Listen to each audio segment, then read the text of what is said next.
Hello and welcome to day 18 of the Advanced Business English Idioms Challenge. A little bit later than I was intending to get started, so I would imagine lots of you will probably catch it on the replay. So apologies if you were expecting it at the usual time, but thank you for being here, whether you choose to come live or on the replay. I'm going to jump right in. We are looking at idioms related to information sharing.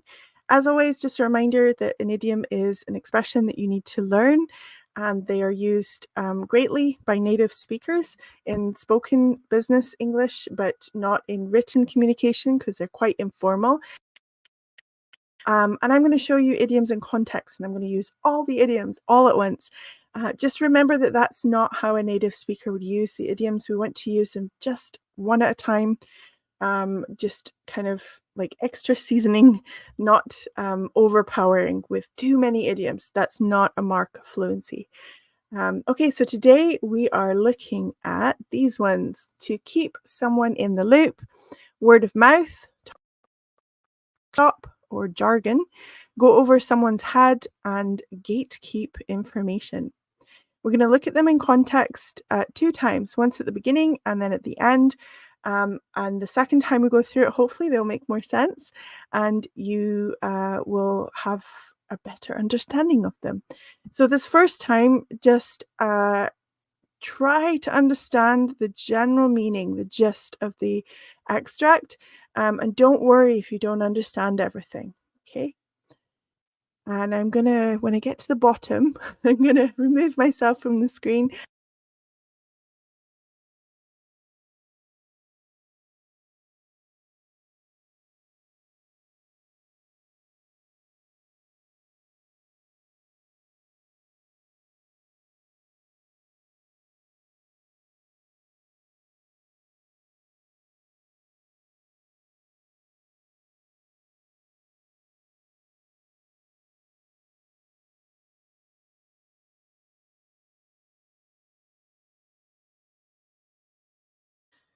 Okay, hopefully it's working.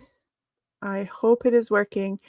If you're watching live and you can hear me, it would be great if you give me a yes in the comments, just so that I know that the mic is working. I've gone 18 days without tech issues of that kind. I'm hoping the mic is working, and I'm just going to keep going. Okay, start from the beginning. Emma had been tasked with reviewing the company's onboarding process. That means they're taking on new workers. We need to keep everyone in the loop more about recent updates and changes, she said.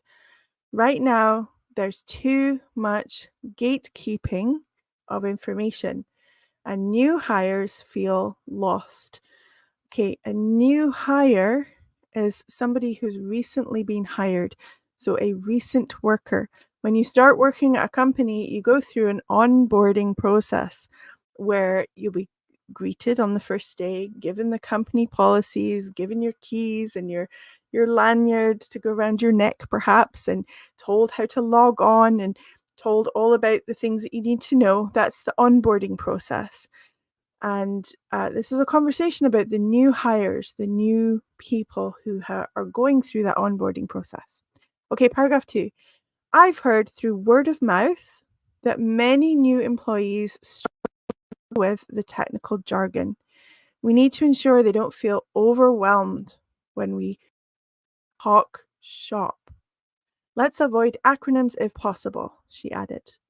Emma also warned against bypassing, so that means going over the top of, proper channels. Let's also make the company hierarchy clearer so new employees don't accidentally go over anyone's head when making decisions. Okay, so we had a lot of idioms in there. Just a reminder that we wouldn't use those all at once if we were speaking, but we're just looking at the idioms in context, and we look at them one by one and kind of dive into the meaning of them. So first one, keep someone in the loop. Please keep me.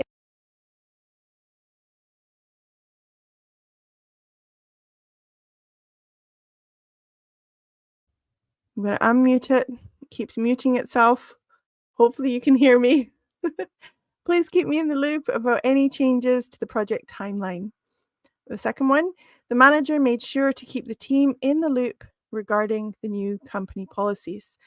So, keeping someone in the loop, what does that mean? Well, to keep them informed, to tell them about the progress, or to just share the details of a situation. So, if you keep someone in the loop, you communicate well with them. So, this is very informal, but it's often used. So more formal would be to say I am keeping someone informed, updating them, or notifying them. Those would be more formal options. But informal, keep someone in the loop. Okay, what tools do you use to keep everyone in the loop in a remote work environment? Oh, double question mark there. Goodness. Apologies for the typo. So for me, when remote working, the tools that I most use are for sure email, and we used to use a lot of Google products to either run Google Meet sessions, or Google Classroom has used a lot. So those would be the tools that I use to keep everyone in the loop. What about you? Okay, word of mouth. After the opening day, everyone that was there told their friends, and the new restaurant gained popularity through word of mouth. Most of our clients come to us through word of mouth rather than advertising.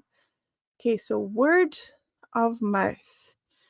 It means information spread by people talking to each other rather than through formal means.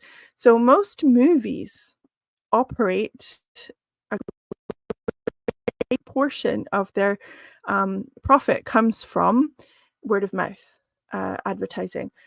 So most movies operate on the assumption that they will do well with word of mouth. Someone goes to see the movie, they really like it, they tell their friend, the friend goes to see it, tells someone else. And so the message about it spreads from people speaking to each other. So this is informal. Gossip has a slightly different connotation. Gossip is negative and kind of more complaining. So gossip and hearsay, they're not quite precise synonyms, but they're close to the idea of speaking one-on-one with someone and spreading information. But gossip and hearsay both have very negative connotations. Word of mouth doesn't have to be negative, so just bear that in mind. Informal communication, that's more of a precise synonym for word of mouth.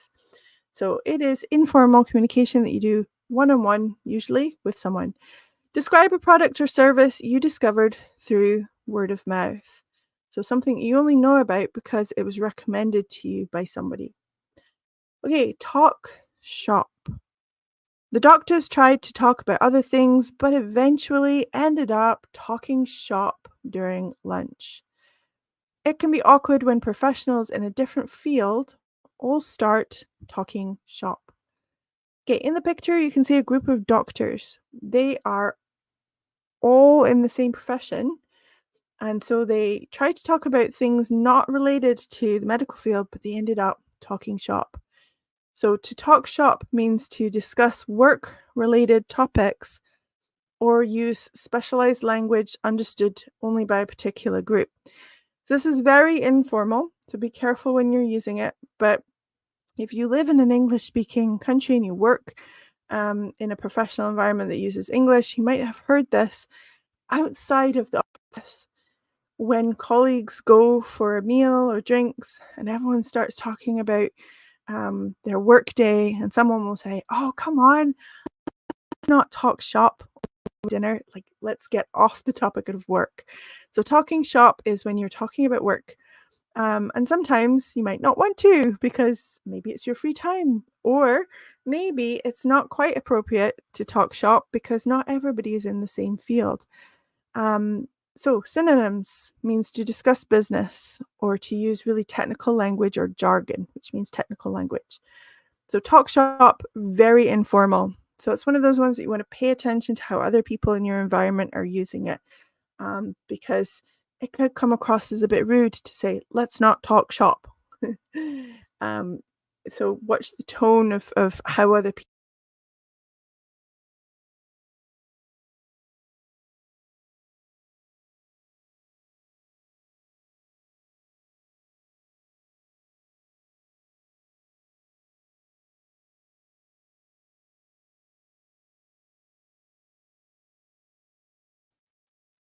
I not loving whatever is going on with my microphone.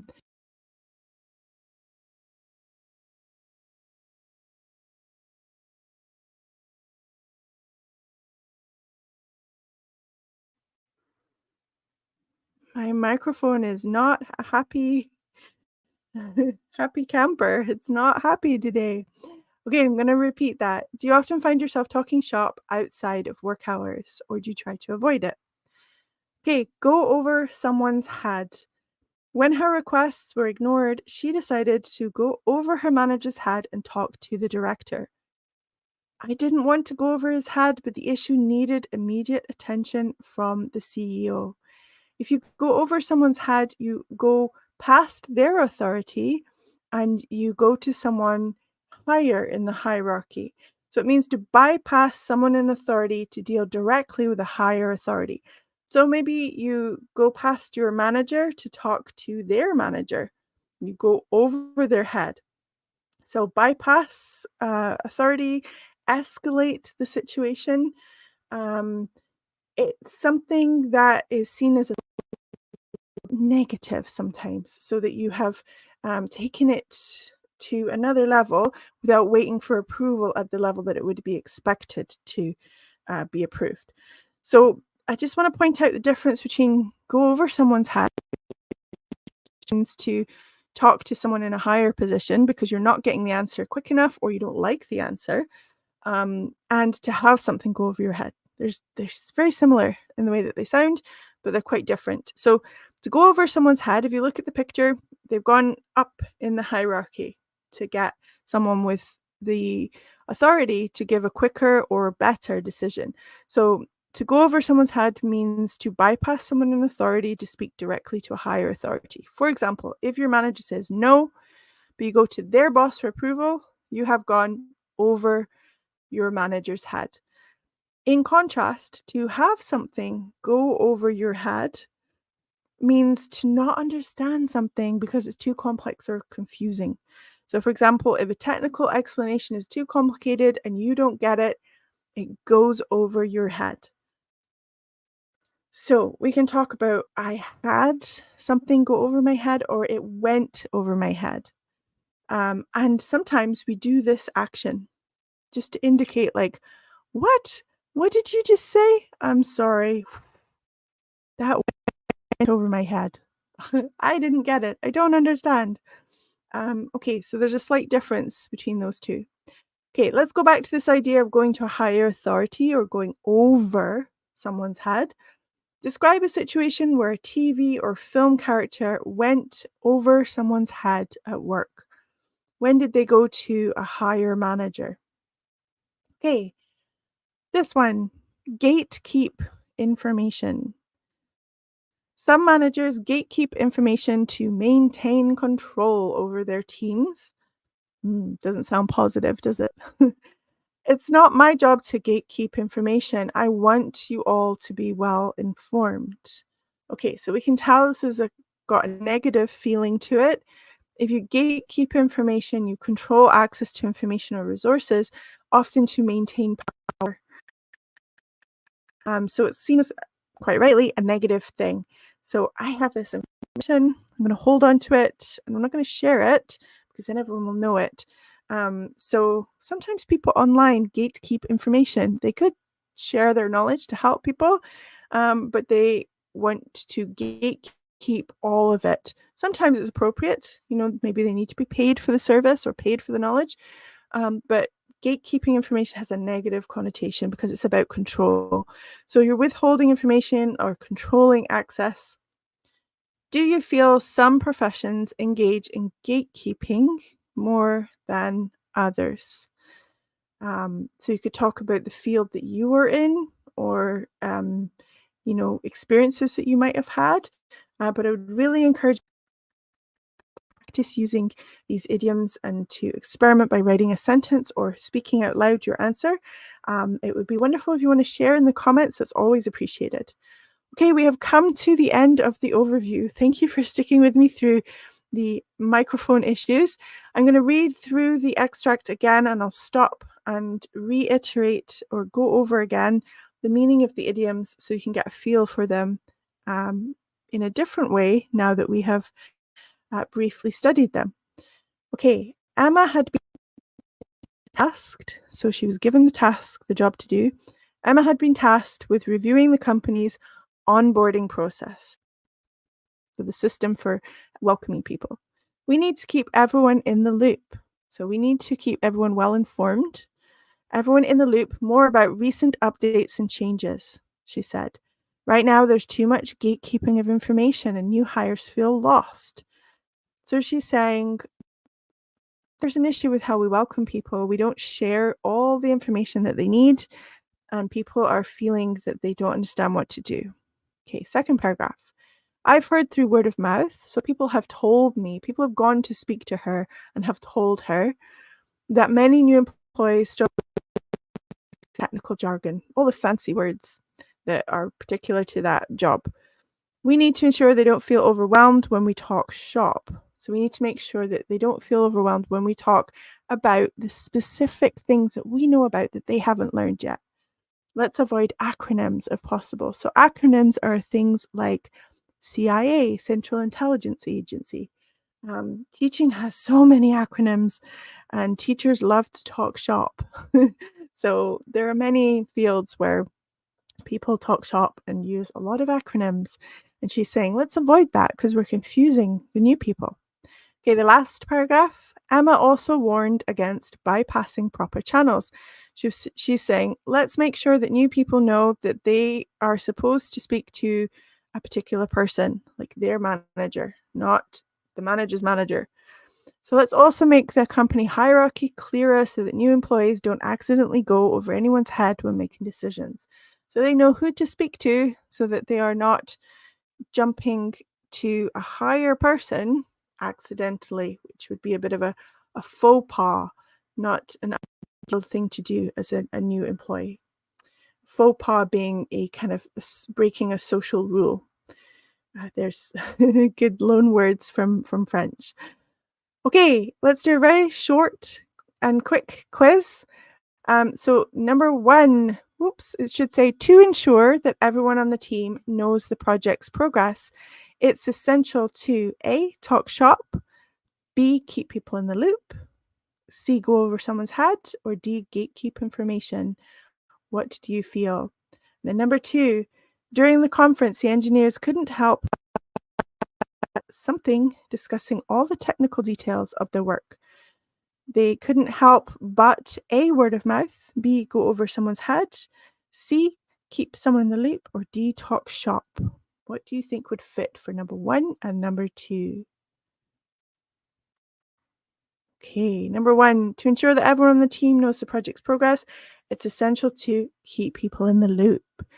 And then during the progress, the engineers couldn't help but talk shop, discussing all the technical details of their work.